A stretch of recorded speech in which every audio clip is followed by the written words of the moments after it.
It is a weird time for video games.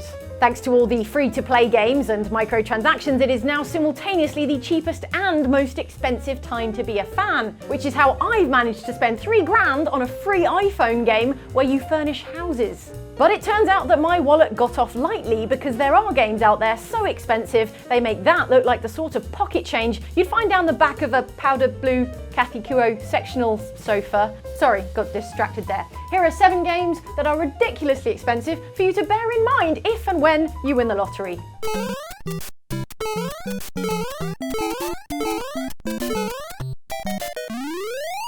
When Super Mario Bros. First released for the Nintendo Entertainment System back in 1985, it cost around $25.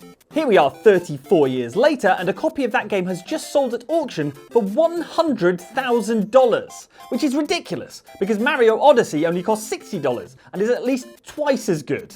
Maybe even 3 times. I'm not a game critic. Oh no, wait, I guess I am. 3 times then. $100,000 is the most ever paid for a single video game cartridge by quite some margin, and the reason it fetched such a hefty price is down to its unique condition. This edition of Super Mario Bros. Is from an early batch that was used to test the US market before the NES released properly, and it was only available in New York and Los Angeles. The other selling point is how the game still has its rare black foil Nintendo seal in place, meaning that it has never been opened. Super Mario Bros. Was a popular game, of course, which meant that most people who bought it opened it up and played it, deriving merely hours of pleasure from this classic game instead of cold hard cash 34 years into the future. The idiots. Yet it gives us all hope that nestled somewhere in our attics is a rare video game that's worth a fortune. Anyone fancy a pre-loved copy of Wrestle War for the Sega Mega Drive? There's some, I think that's juice stains there, but otherwise in okay condition. Call me.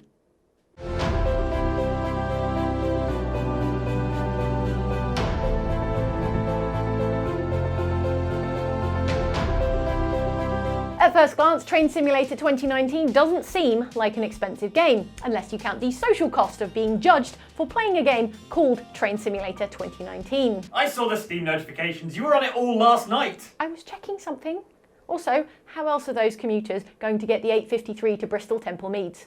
The point is that prospective train sim fans heading to Steam will notice that the game costs an extremely reasonable £24.99. So why include it on this list? I have 3 letters for you. DLC. Although your £24.99 gets you the base game and a small selection of lines to play, if you want to expand your railroad horizons, you'll need to pick up some extra DLC. Train Simulator doesn't disappoint in this department, with over 500 pieces of additional downloadable content for locomotive lovers, including new trains, routes and stations, ranging in price from £2.99 to £24.99. The upshot is, if you buy every additional thing that Train Simulator 2019 has to offer, it will set you back a staggering £5,637.80, or roughly $7,400. So you might be out the deposit for a house, but you will have the Munich to Rosenheim route add-on, and really, can you put a price on that? Oh yeah, you can, £24.99. Hey, maybe there'll be a Steam sale soon, then the whole thing might only set you back $4,300. You are to find Suleiman and locate the stolen file in order to save mankind from a disaster of unprecedented proportions. By far the most expensive special edition of a video game ever put up for sale, Dying Light Spotlight Edition retailed for $10 million, which was roughly $9,999,940 more than most other versions of the game. The Spotlight edition of Dying Light felt very strongly that a Dying Light movie was going to happen at some point. Love your optimism. As a result, this edition of the game came with a promised supporting role in the Dying Light movie, plus acting lessons from Roger Craig Smith, the voice of Dying Light protagonist Kyle Crane, and, we don't need to tell you, Ezio Auditore. We don't tolerate lazy assholes here in the tower. Hey, be fair. I'm not lazy. I'm just, hey, boss. Save it. You would also receive parkour training, off-road driving training, a first-class screening tour, and a whole host of other Hollywood star-level perks. Oh, and 4 copies of the actual game. Although when you're going to find the time to play Dying Light once you're a movie star, I do not know. Incredibly, no one snapped up this absolute bargain, which is just as well because here we are in 2019 and the Dying Light movie is still not out. Or in production. Or, you know, greenlit. Unless it's this psychological horror film? No? How about this 2014 Nicolas Cage movie? To be honest, I think you could just add yourself to the IMDb page of either of those films and no one would notice. $10 million saved. You're welcome.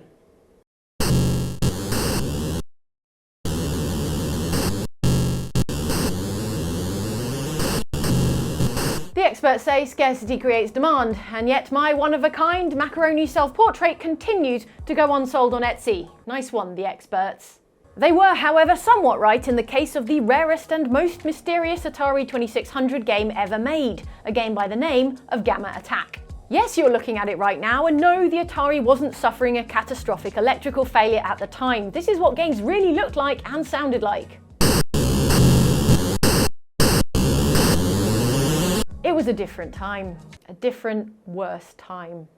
In Gamma Attack, you played a shape that the game manual described as a spaceship, shooting other shapes that the game manual described as a fleet of alien tanks. This game came from a small mail-order company called Gamation. The company made and sold peripherals for the Atari console, not video games, but in 1983 it chanced its arm with Gamma Attack to almost universal indifference. The lack of sales meant only a few of the game cartridges were ever produced, and Gamma Attack slipped into obscurity. Some things that should not have been forgotten were lost. History became legend, legend became myth, and for 25 years Gamma Attack passed out of all knowledge. Then in 2008, an Atari fan named Anthony Donado stumbled across a single surviving copy of Gamma Attack when he bought a bundle of old games. Realising the rarity and preciousness of this unicorn among Atari titles, Donado whacked it on eBay for the eye-watering sum of $500,000. According to Donado, the eBay listing was to publicise the existence of the game and for bragging rights. He never expected to find a buyer willing to pay 500 grand. And he didn't. After careful consideration, though, retro gaming site Racket Boy today values a copy of Gamma Attack at $6,000 to $14,000. Still, if you'd had the money and inclination at the time, you could have had a copy of Gamma Attack to call your own for $500,000. Or for just $100,000, you could have my exclusive self-portrait in the medium of tube pastas. No? Fine.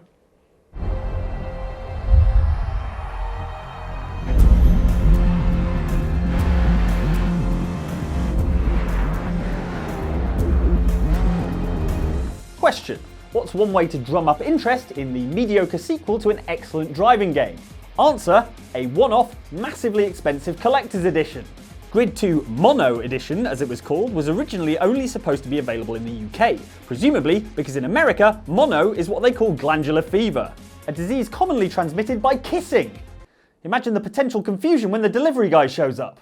Mono Edition comprised a copy of Grid 2, a PS3 to play it on, and also an extremely rapid, open-topped, single-seater sports car called the BAC Mono, which featured in the game.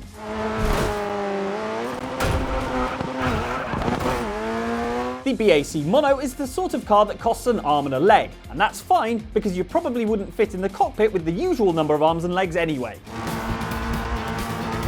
The lucky purchaser of this one-off special edition would also be able to collect the custom decorated car from BAC's headquarters and be measured up for a bespoke racing suit to match the car. Based on the car's terrifying 0 to 60 time of 2.8 seconds, maybe go for dark colours, just in case of accidents.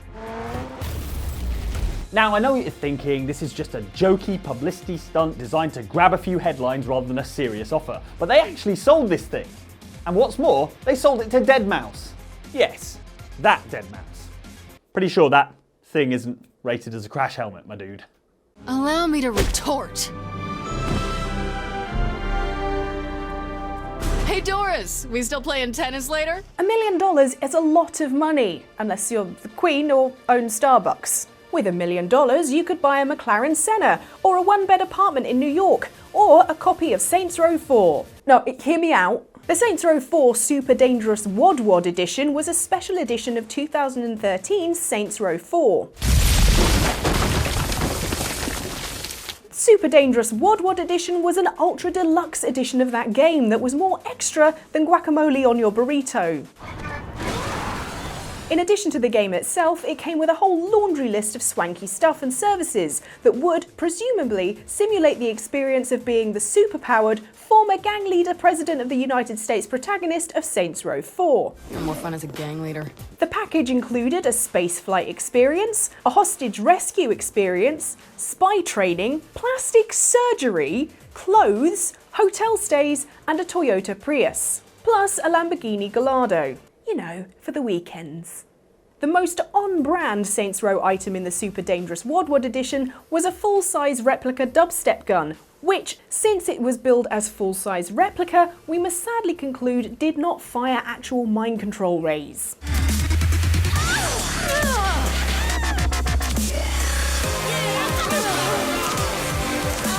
This big ticket bundle came with the aforementioned price tag of $1 million, and it was as limited edition as it could get, in that there was only one of it. If you're thinking no one is going to pay $1 million for a Saints Row Special Edition, you'd be right. It appears no one with $1 million to spare went for this one-off grab bag of luxury nonsense, predictably enough. Which raises the question, why would the game's distributor even bother to offer it for sale? Could it be that they thought the ludicrously extravagant Super Dangerous Wad edition, I can't believe I've said it 3 times now, was so ludicrous and extravagant that it would never sell, but would get the game a bunch of astonished headlines and free publicity?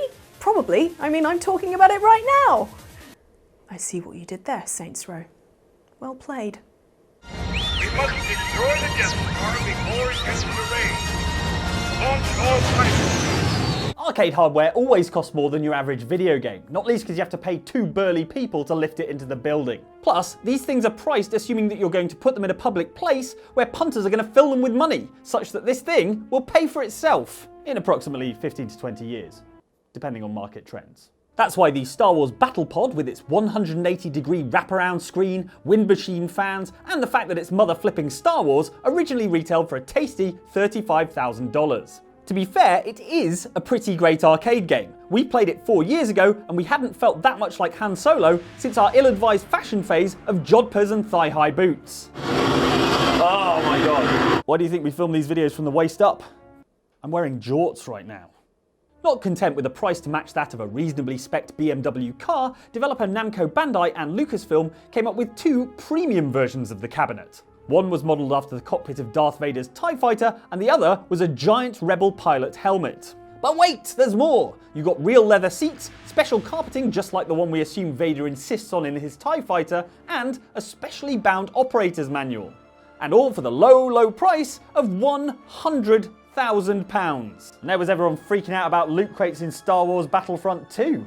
If you're a fan of getting inside a giant helmet full of flashing lights though, Star Wars Battle Pod Premium Edition Rebel Alliance version is absolutely the video game for you. Are we sure Deadmau5 doesn't have one of these as well? I am 6 years old again, this is amazing. That's your lot, that's all 7. Thanks for watching yet another 7 Things List video by outsidexbox. If you'd like to watch another one on a different subject, try this one, which is about loading screens that were cunningly disguised by games to not look like loading screens. Also, maybe try this one from sister channel Outside Extra, which is about all the weirdest jobs that Mario's ever had, aside being a plumber, which isn't actually that weird. Thanks for watching, we'll see you next time.